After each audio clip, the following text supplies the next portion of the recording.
Bonjour les troisièmes, j'espère que vous allez bien. Cette période de confinement n'est pas finie et donc j'espère que vous avez meublé votre temps de la meilleure façon possible.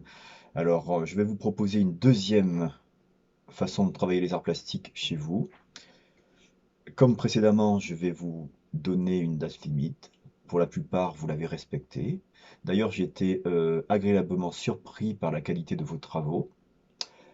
Sachez que les résultats sont sur Pronote et que désormais, vous pourrez aussi me laisser vos travaux directement sur une page Padlet dont je mettrai à la fin de cette vidéo un lien.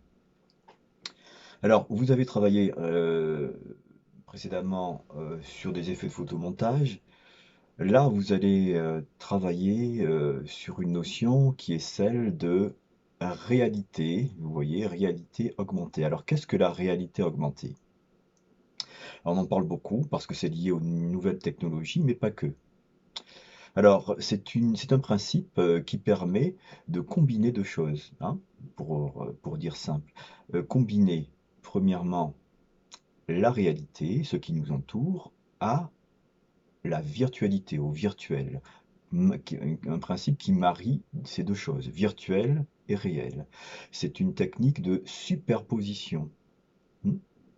C'est une technique d'incrustation.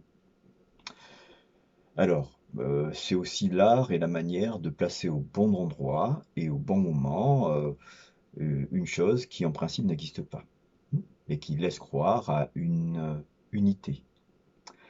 Alors, comme c'est un principe qui est lié aux nouvelles technologies, vous pourrez travailler avec des applications, j'en parlerai plus tard, mais vous pourrez aussi travailler de manière classique par le dessin ou par des techniques de découpe. Alors, pour commencer l'explication, je vais vous décrire le travail de trois jeunes artistes qui travaillent de manière traditionnelle. Le premier s'appelle Ben Hein. C'est un artiste qui est d'origine belge. Alors, comme vous pouvez le voir ici, je zoome pour que vous puissiez bien voir ce qu'il est en train de faire. Donc, on le voit ici, c'est lui. Il tient dans sa main un appareil photo. Il est photographe, mais surtout, il est graphiste, il est dessinateur. Donc là, on le voit en train de photographier l'un de ses dessins.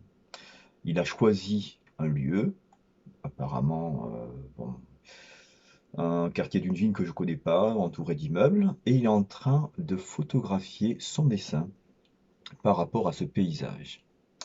Donc là, on le voit faire.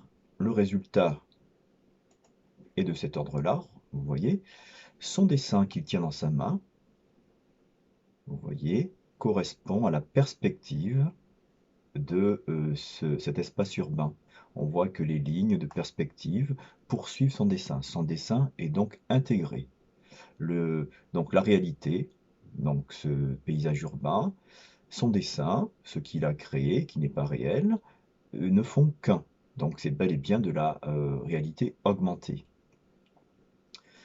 Alors Benheim procède ainsi, il travaille avec des instruments qui sont classiques, bien souvent en noir et blanc. Parfois, il déchire son papier. Vous voyez que là, le cadre, enfin, c'est pas une feuille rectangulaire, donc il donne une découpe particulière. Il y a toujours une part qui est réelle. Donc la photographie, on le voit ici, hein, par sa jambe, un de ses pieds. Un autre pied qui apparaît, c'est un pied dessiné qui laisse croire à une unité. Alors dans ce dessin, qu'est-ce qui est réel, qu'est-ce qui n'y est pas? Bon, on devine très bien que le paysage est réel, une forêt, un tronc d'arbre, une flamme qui est réelle, mais cette flamme, c'est non pas l'arbre qui est en train de brûler, c'est le dessin sur lequel on voit la présence d'un koala sur, sur le tronc dessiné cette fois-ci de l'arbre.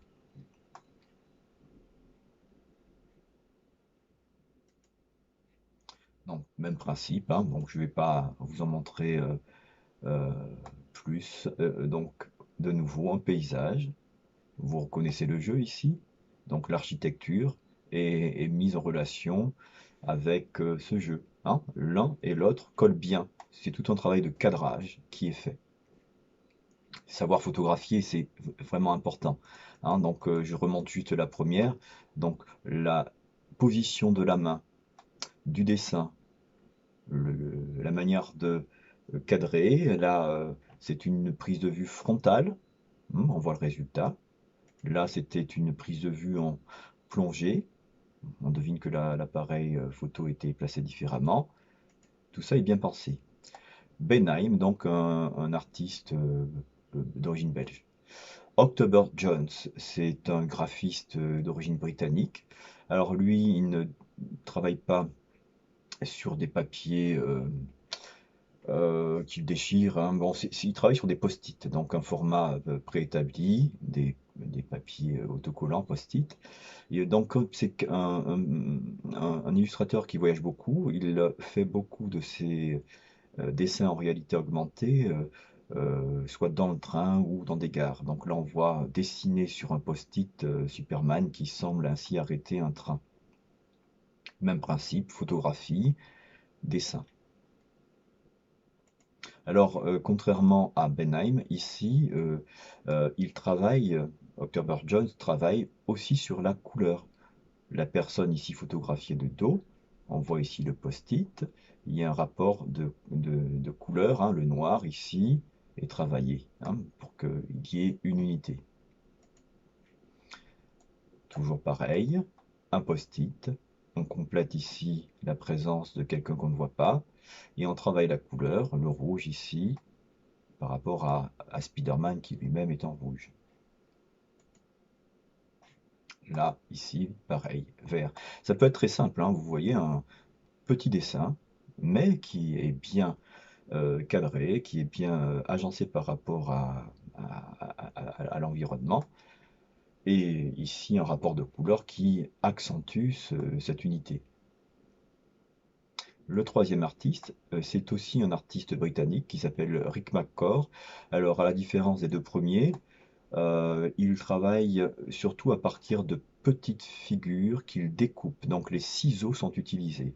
Et ces figures sont généralement comme des silhouettes, ce sont des figures noires qui met en rapport au paysage. Donc il photographie, l'appareil photo est omniprésent, hein. Vous aurez besoin de vos appareils photo, des smartphones ou de vos tablettes pour photographier. Alors là, on le voit faire. Les résultats sont parfois très originaux. Donc là, vous voyez une silhouette de Lego. Il a pris cette photo sur les Champs-Élysées. Et donc l'Arc de Triomphe complète de manière très exacte ce Lego. Donc c'est une silhouette, hein, donc c'est tout un travail de découpe fait précisément au ciseau. Là, à New York, la Statue de la Liberté qui semble se transformer en haltérophile, car il lui a rajouté cette partie qui est découpée. Et donc son fameux bras levé vers le ciel, est complété par un autre bras levé et des haltères. Donc toujours à New York, Spider-Man. Vous voyez la justesse du placement de Spider-Man par rapport à cet immeuble. L'intelligence du cadrage. Alors, donc je vous ai parlé de trois artistes, hein, Benheim, October Jones, Rick McCord. Je mettrai à la fin de cette vidéo quelques liens vers d'autres vidéos, hein, qui montrent un peu ces artistes en train de réaliser en train de faire, hein, et d'expliquer parfois aussi leur démarche. Alors, donc voilà la séquence, hein, confinement numéro 2, réalité augmentée, incitation. Alors vous choisirez l'une de ces deux incitations. La première est très simple, la réalité change grâce à mon dessin. Bon, vous pouvez tout faire, soyez créatif. Deuxième incitation, liée à votre réalité, hein, d'élèves confinés, enfermés chez vous. Alors, la réalité augmentée, à travers le cadre de ma fenêtre. Vous avez des fenêtres chez vous, vous y voyez des choses, des immeubles, je ne sais pas, un parc, des arbres, le ciel, qu'allez-vous rajouter en découpant, comme Rick McCord, en dessinant, comme Ben Haim ou October Jones? Qu'allez-vous rajouter pour rendre votre réalité d'élève enfermé chez soi euh, euh, comme une nouvelle réalité très singulière? Hmm. Bon. La date limite est fixée au lundi 11 mai. La technique, vous devinez, elle est au choix, le format au choix aussi. Donc là, c'est pour les élèves qui souhaiteront travailler de manière classique. Crayon, feutre, ciseaux, voilà. Vous savez que vous devrez me rendre en envoyant votre résultat photographique à une adresse que vous connaissez. Je la mettrai aussi à la fin de cette vidéo. Et je vous parlais d'une page Padlet dans laquelle aussi vous pourrez glisser votre résultat directement. Je vous demande par contre de ne pas oublier de noter votre nom et votre classe, hein, parce que je ne peux pas savoir qui m'envoie, si notamment votre mail est un pseudo. Alors la suite de mes commentaires seront pour les élèves qui souhaitent travailler avec une application. Voilà, donc pour ceux qui travaillent de manière classique, ben, prenez soin de vous, soyez créatifs, surprenez-moi, et on se dit rendez-vous très prochainement. Voilà, au revoir.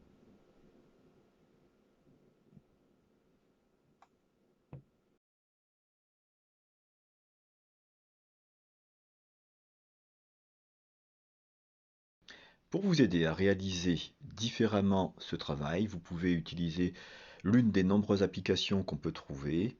J'en ai repéré une qui est pas mal, qui s'appelle Unite AR. Elle est gratuite. Elle fonctionne sur les Android et iOS. Donc là, je fais ouvrir. Alors vous voyez automatiquement ça active. Vous voyez ma caméra, on voit ma main. En bas, il est noté scan. Alors on va pas l'utiliser parce que là, c'est à partir de modèles qu'on scanne sur Internet. J'ai pas fait. À droite, en bas, AR Gallery, donc une galerie de modèles. Je vais en choisir parmi le lot ici un. Prenons par exemple ce petit personnage. Alors là, il me demandait de taper pour placer quelque part. Je tape et vous voyez automatiquement le modèle qui d'ailleurs est animé. Parfois ils sont animés, apparaît. Je peux le placer où je veux. Je lui donne l'impression qu'il est juste un peu au-dessus du siège. Alors l'intérêt, c'est que je peux le bouger avec mon doigt où je veux. Je peux zoomer avec mes doigts. Et je peux surtout faire une vidéo en bas. Donc il suffit d'actionner le petit point rouge, hein, comme vous savez, pour faire une vidéo. Là, je suis en train de...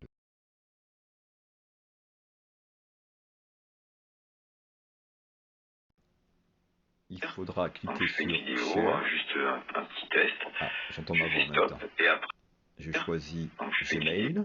Enfin, et vous m'envoyez le résultat à mon adresse. Vous n'oubliez pas de marquer votre nom et votre classe. Vous pouvez aussi, si vous voulez, hein, faire plusieurs essais et faire un petit montage vidéo intelligent. Voilà, travaillez bien.